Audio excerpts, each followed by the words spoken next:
Hello everyone. This is a quick tutorial on how to sign in with an existing Apple ID or how to create a new Apple ID without a credit card. And then last, how to remove your Apple ID and reset the device before you return your device or decide you're going to leave and go to another location. Okay, so in order to get started, you're looking for the Settings app. It's on the left and it looks like a gear. You're going to open that up, and in the settings it's typically going to kick you to General. You're going to find the App and iTunes Store on the left, and over on the right you're going to click Sign In, and then you would put in your existing Apple ID and password.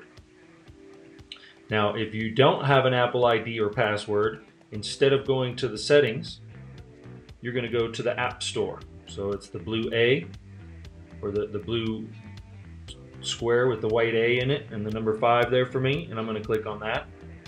And then I'm going to go to the upper right hand corner and I'm going to click on the search, and I'm going to look for any free app. So in this case I'm going to do a free math app, and when I search for a free math app, notice that all of these have the blue get rectangle next to them. That's because they're all free. So I'm going to go for the second one down there on the left, calculator for iPad free, and I'm going to click get. Notice it changes to install, so I'm going to click install.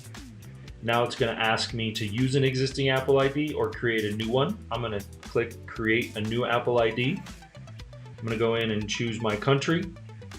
I'm going to agree to the terms of service. You have to scroll to the bottom, click agree, and then the little box pops up and you click agree again.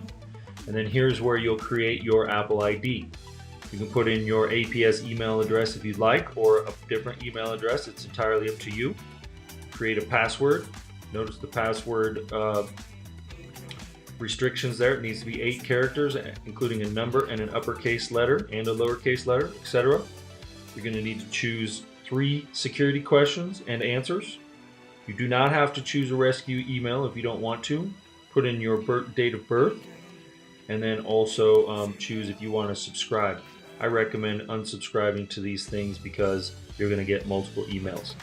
At the bottom you'll click next, and I can't go on to this part without creating an Apple ID, and I'm not wanting to do that at this time, but when you click next to go on to the next part, it's going to send you a verification email. You're going to verify that. When it asks for a method of payment, there will be an option at the bottom of the credit cards to select none. You can select none, and then when you do, your free app will automatically begin downloading at that time, and your Apple ID will be set up, and you'll be signed in on the device. Now when you're finished with your personal Apple ID or the Apple ID you created for this iPad, it's important to go in and remove it. And what you'll do there is you'll go into this same app and iTunes stores, and your Apple ID will appear up here where it says sign in. Okay, you'll see your Apple ID there. You're going to click on it, and then you'll click sign out, and that will sign this device out of your Apple ID. Notice here for iCloud, it will probably be there as well. You can click on that at the very top, and it will allow you to sign out from here as well. Okay, now when you're completely done and you've signed out, you can go to General, and at the very bottom, I'm going to scroll to the very bottom on the right, and notice it says reset. I'm going to click on reset, and then erase all content and settings, the second one. I'm going to click on that one.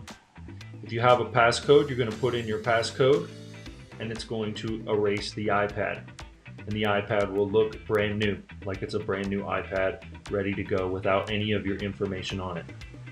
That's when you should take the iPad and turn it back in, and you'll be all set, and none of your personal information will be left on the iPad.